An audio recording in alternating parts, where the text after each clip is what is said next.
তারা মনে করছেন জামাত নির্বাচনে জিতে ক্ষমতায় চলে যাবে। তাদের পক্ষে খুব বড় একটা যুক্তি তারা দেন যে বিএনপির অনেকগুলো আসনে বিদ্রোহী প্রার্থী আছে এবং সেটার অনেক আসনেই আবার জামাত জিতে যাবে, যেটা তাদের 151-এর ম্যাজিক ফিগার পেরিয়ে যেতে সাহায্য করবে। যারা সেটা মনে নাও করেন তারাও অন্তত এটা মনে করেন যে বিএনপির বিদ্রোহী প্রার্থীর কারণে জামাতের সিট সংখ্যা অনেক বাড়বে। আসলেই কি বাড়বে, আমরা সেই ব্যাপারটি একটু তলিয়ে দেখা দরকার বলে মনে করি।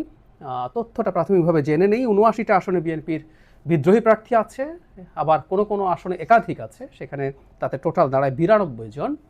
এই প্রসঙ্গে একটু বলে রাখি, একজন আছে জামাতেরও, মানে জামাতে ইসলামী যে ধরনের পারসেপশন মানুষের মধ্যে তৈরি করেছে, অসাধারণ কঠোর শৃঙ্খলা তাদের মধ্যে, ডেডিকেশন তাদের মধ্যে, তারা যেহেতু কোরআন বা ইসলাম ভিত্তিক দল তাই তারা এসব করেন না, এই একটা ঘটনাও খুব গুরুত্বপূর্ণ। এই একটার বাইরেও আরেকটা ঘটনা আছে, আমি সেটা ব্যক্তিগতভাবে জানলাম। সম্ভবত নরসিংদীর একটা সিটে একটা নাটক করে একজন প্রার্থী থেকে গেছেন নির্বাচনে, এনসিপির একজন খুবই পরিচিত মুখ তার আসনে। সো অন্তত দুজন এই কাজটা করেছেন। Interesting developments. যাই হোক, আমাদের আলোচনার যে বিষয় সেটা যাওয়া যাক। বিএনপির বিদ্রোহী প্রার্থী ম্যানেজ করতে ঠিকমতো পারেনি, এটা বলতেই হবে। ৭৯টা আসনে এটা থেকে যাওয়া বিএনপির জন্য একটা ডিসক্রেডিট তো বটেই।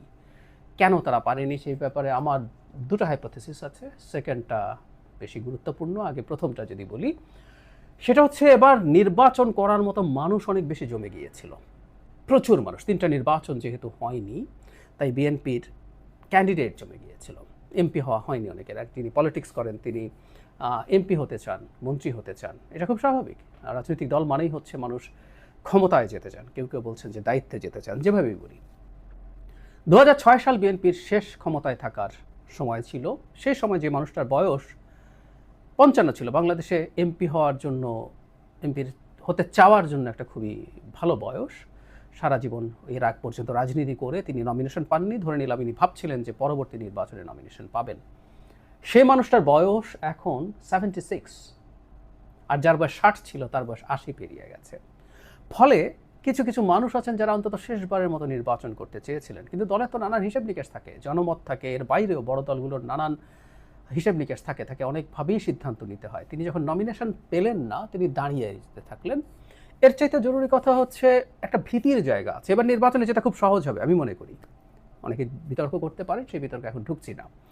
ফলে কেউ একজন যদি এবার জিতে যায়, পরবর্তী নির্বাচনে আসলে তিনি নমিনেশন পাবেন, কারণ এটাই প্রবণতা। যেতে যাওয়া ক্যান্ডিডেট খুব বিভৎস খারাপ কিছু যদি না করে, আমাদের দেশের বড় রাজনৈতিক দলগুলো তার নমিনেশন বহাল রাখে। ফলে যিনি এবার হতে পারলেন না, তিনি আসলে 10 বছরের জন্য আটকে যাবেন যদি তার আসনে যিনি ধানের শীষ পেয়েছেন তিনি জিতে যান। পরিস্থিতি এইরকমই আছে, এটাতে কোনো সন্দেহ নেই। ফলে তারা নির্বাচন করে ফেলতে চান। আর অনেকে জানেন যে বিদ্রোহী হয়ে যদি জিতেও যাওয়া যায়, তাহলে আমরা প্রচুর দেখেছি এই বড় দলগুলোর বিদ্রোহী প্রার্থী জিতে যাওয়ার পর তারা দলে ফিরে যেতে পেরেছেন, দল তাদেরকে আবার ওয়েলকাম করে। সুতরাং দলে ফিরে যাওয়ার জন্য তারা এই বাজিটা অনেকে ধরছেন। এটা একটা বড় কারণটা আমি ধারণা করি যে সিটগুলোতে বিএনপির সাথে জামাতের খুবই টাফ কম্পিটিশনের পরিস্থিতি আছে, বা জামাত পেছনে আজ থাকলেও খুব বেশি দূরত্ব নেই। জামাত যদি সেই সিটগুলোতে বিদ্রোহী প্রার্থীর পেছনে জামাতের ইন্ধন আছে, সব রকম সাইকোলজিক্যাল এবং আমি মনে করি ফিনান্সিয়াল ইন্ধনও আছে। এটা আমার জাস্ট একটা ইন্টারপ্রিটেশন, আমি কোনো তথ্যের ভিত্তিতে কথাটা বলছি না। স্বাভাবিকভাবে তারা ভাববেন কোনো বিদ্রোহী প্রার্থীকে যদি তারা পেট্রোনাইজ করে মাঠে রাখেন, তাতে তিনি জিতে না যান, তিনি 20, 30, 40 হাজার ভোট, 20,000 ভোটেও বাংলাদেশের খুব টাফ কম্পিটিশনের সিটে অনেক ভোট, 10,000, 5,000, 1,000, এমনকি কয়েকশো ভোটের ব্যবধানেও জয় পরাজয় নির্ধারণ হওয়ার নজির বাংলাদেশে আছে। সুতরাং খুব স্পষ্টভাবে জামাতের এই ধরনের একটা ক্যালকুলেশন থাকতে পারে। তাহলে বিদ্রোহী এত বেশি থাকার পেছনে জামাত একটা ফ্যাক্টর হওয়ার সমূহ সম্ভাবনা আছে, হয়তোবা সেটাই সত্য।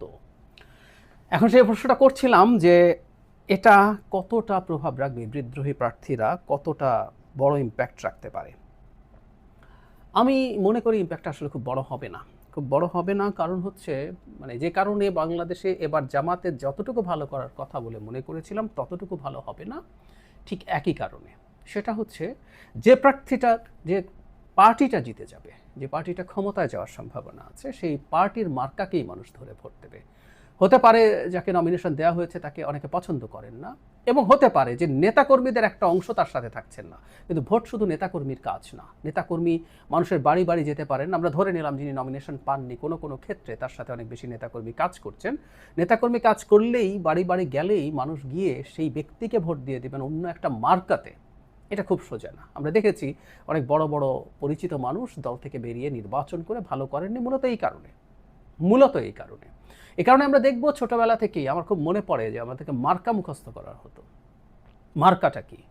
সাথে ধানের শীষ বা নৌকা, এই স্লোগানগুলো ছিল। কোথায় সিল মারতে হবে? নৌকা মার্কায়, ধানের শীষে সিল মারো, এই ধরনের কথা বলতে বলতে আমাদের প্রোগ্রামিং করা হয়েছে। ফলে ব্যতিক্রম হবে না তা বলছি না, মানুষজন আসলে ধানের শীষে ভোট দেবে। তবে বিএনপির সাথে যারা জোটে গিয়ে বা সমঝোতায় গিয়ে নির্বাচন করছেন, সেই সিটগুলোতে আসলে সম্ভাবনা আছে বিদ্রোহীরা জিতে যাবেন। কারণ যারা ওখানে আছেন তাদের তো ধানের শীষ থাকছে না, তারা তাদের দলীয় নিজস্ব মার্কা নিয়ে দাঁড়িয়েছেন। এরকম কিছু সিট আছে, 5-7টা সিট। এই 5-7টা সিটে স্বতন্ত্ররা জিতে যাওয়ার খুবই সম্ভাবনা আছে, জিতেই যাবেন।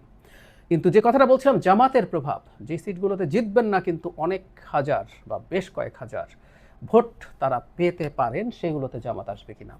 আমার ব্যক্তিগত অপিনিয়ন হচ্ছে নেক টু নেক ফাইট করার মতো জায়গা। জামাত কিছু সিটে জিতবে, সেগুলোতে তারা ইনফ্যাক্ট বিএনপির প্রতিদ্বন্দ্বী এই যে স্বতন্ত্র না থাকলেও জিতবে।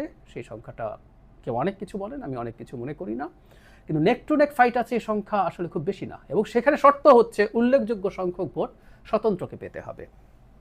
সে অনেক কিছু হবে আমার কাছে মনে হয় না। এই ৭৯টা সিটের মধ্যে আমি যদি ধরি যে 10টা বা 20টা সিটে জামাত পেছনে আছে কিন্তু অনেক বেশি দূরে নেই, তো সেখানেও ওই শর্ত আসলে খুব বেশি প্রযোজ্য হবে না।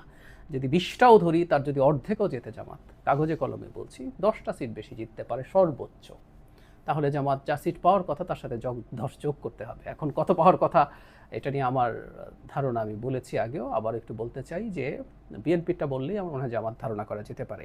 ওই যে বিজয়ী দলের এমপি চাই আমার এলাকায়, এই পারসেপশন, এই স্রোত, এই জনস্রোত যদি চালু হয়ে যায়, বা আমরা দুই প্রধান যারা প্রধানমন্ত্রী হওয়ার লড়াইয়ে আছেন, জনাব শফিকুর রহমান এবং জনাব তারেক রহমান, দুজনের সমাবেশের যে পারফরমেন্স, সেগুলো যদি যোগ করি, সব কিছু যোগ করে যদি ফেলি, এবং আর একদিন বলেছি বেগম খালেদা জিয়া বড় ফ্যাক্টর, তিনি চলে গেলেন, তার প্রতি সিম্প্যাথাইজ মানুষ, এবং তিনি যখন চলে গেলেন তিনি তার জাগতিক ভুল, উনি প্রধানমন্ত্রী হিসেবে, রাজনীতিবিদ হিসেবে ভুল করেছেন, ছোট বা বড় ভুলও করেছেন, কিন্তু উনি যেভাবে চলে গেলেন 5 তারিখের পর থেকে, তিনি যেভাবে তাকে প্রেজেন্ট করেছেন, তিনি যেরকমভাবে মানুষের সামনে হাজির হয়েছেন, তিনি অসাধারণ একটা ইমেজ নিয়ে গেছেন। এই সব ফ্যাক্টর যোগ হবে, সব যোগ হয়ে একটা ক্লিন সুইপের সম্ভাবনা আছে, এবং আমি মনে করি বিএনপি 250 সিটও ক্রস করে ফেলতে পারে। এই স্বতন্ত্র এতে খুব বেশি প্রভাব ফেলার তেমন কোনো কারণ আসলে আমি দেখি।